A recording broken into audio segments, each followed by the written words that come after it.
Dragii noștri prieteni, Duncă Florin a avut o idee minunată să facem un video despre calmul mental, liniștea sufletească plus o meditație care ar putea să servească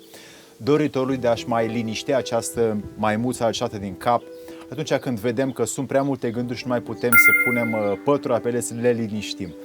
Alexandru Preșa mă numesc și în fiecare săptămână vin la tine cu mai multe videouri care îți pot fi ție utile doar dacă nu le crezi și le verifici ca să fie pentru propria ta experiență practică. Despre ce este vorba în acest video? Să-i dăm drumul!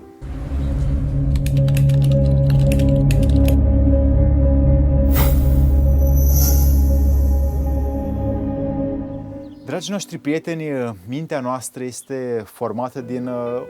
două funcții mari și late. Partea de asociere, când comparăm,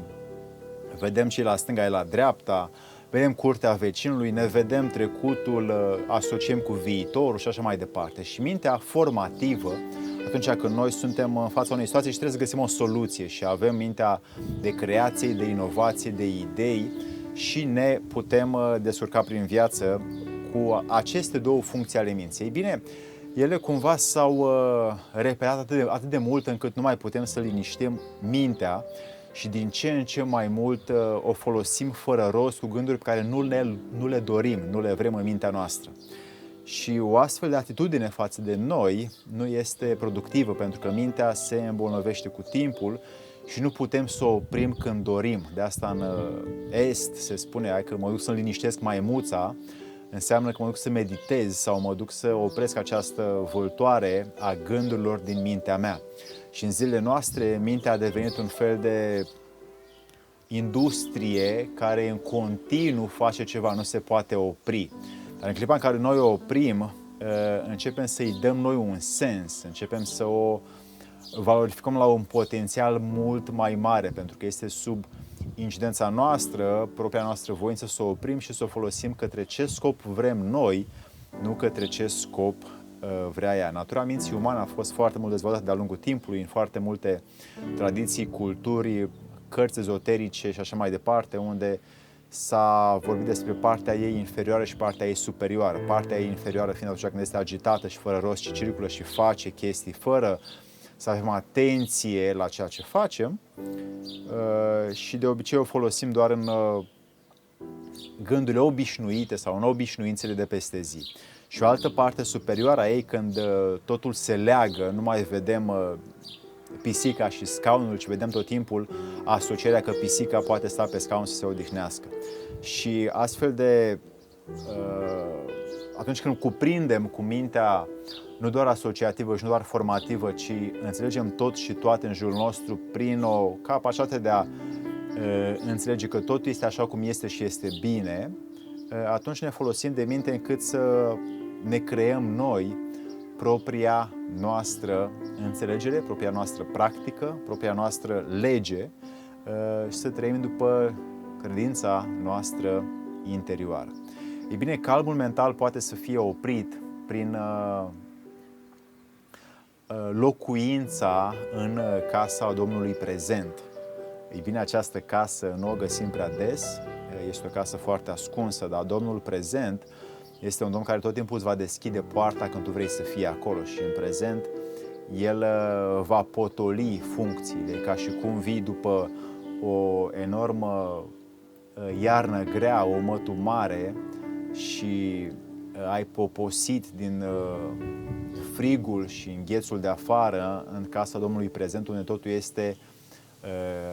productiv, util și binefăcător ființei tale când intri acolo. Domnul prezent are mai multe instrumente, am vorbit și în anume videouri pe YouTube aici despre această calitate pe care noi o avem, dar nu prea o eficientizăm și cu timpul mintea își poate opri când Domnul prezent este acolo și o poate transforma dintr-o minte asociativ și formativă mecanică într-o minte de înțelegere, prin experiență și prin cunoaștere și mintea atunci ajunge dintr-o parte inferioară într-una superioară. Ei bine, partea noastră de liniște sufletească, pentru că Florin a cerut asta, să vedem cum putem noi să o realizăm. Liniștea sufletească este atunci când mai mult facem și mai puțin plănuim. Când mai mult plănuim, planurile duc la griji, grijile duc la stres și stresul duce la mâhnire, teama, anxietate, frică, teama de a nu putea realiza, teama de a nu avea suficient, teama sau nemulțumire. Și ei bine, aceste planuri, liniuță griji, liniuță stres și liniuță bătăi de cap în zadar, acolo înseamnă că tot timpul partea noastră interioară este agitată și este pusă pe a face lucruri fără să ne mai bucurăm de ceea ce facem. Liniștea sufletească nu prea există. Liniștea sufletească există la omul care într-adevăr îl întâlnește din nou pe Domnul prezent și își poate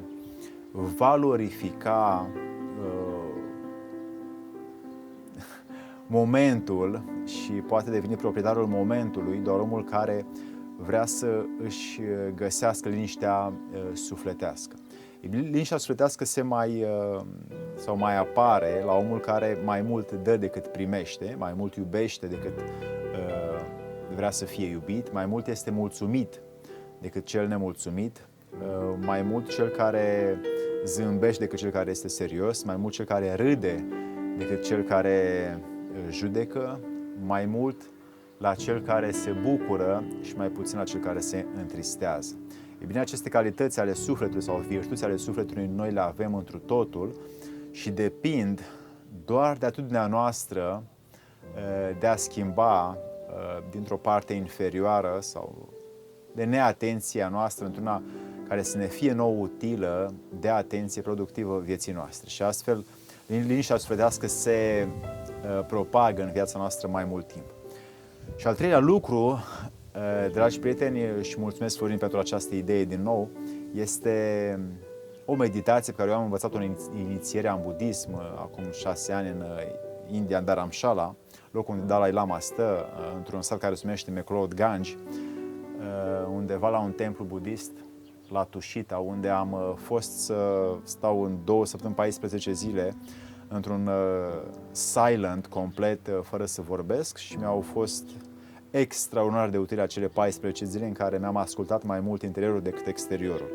Și atunci am învățat o meditație în budism, care ei o făceau și o fac și au făcut-o de 2000 și ceva de ani într-una, și la mulți le este prielnică. Nu la toți, dar la mulți este prielnică, și ea constă într-o foarte simplă tehnică, care este a respira și a inspira și a expira. Asta este o respirație de 21 de ori, de 3 ore acest exercițiu. 3 ori 21 de respirații complete, iar în timpul fiecarei inspirații și expirații stă atenția pe faptul că aerul intră și iese prin are aproximativ o secundă jumătate, înseamnă o respirație, 21 înseamnă aproximativ 30-35 de secunde, un exercițiu, aproximativ 1 minut jumătate, 2 de practică pe zi, care o să vezi că atunci când închizi ochii și când respiri, foarte multe gânduri la început vor intra în cap, după care se va așeza mintea, pentru că tu începi să pui stăpânire pe ea, ca și cum pui pătura pe ea și începi să o dresezi cum vrei tu. Nu o să mai fie o maimuță sălbatică, o să fie o maimuță dresată. Această meditație se face cu spatele drept, poți să ai rezemat pe spate și nu ai nevoie de niciun fel de zgomot, să fie liniște în cameră și să fie, adică fără să te ajuți de cuvintele cuiva sau de muzică, ci să muncești tu, să-ți pui atenția pe inspirație și expirație, o respirație. Asta înseamnă de 21 de ori iei o pauză și repeți de 3 ori acest exercițiu de 21 de ori, încât să vezi că mintea ta o să înceapă să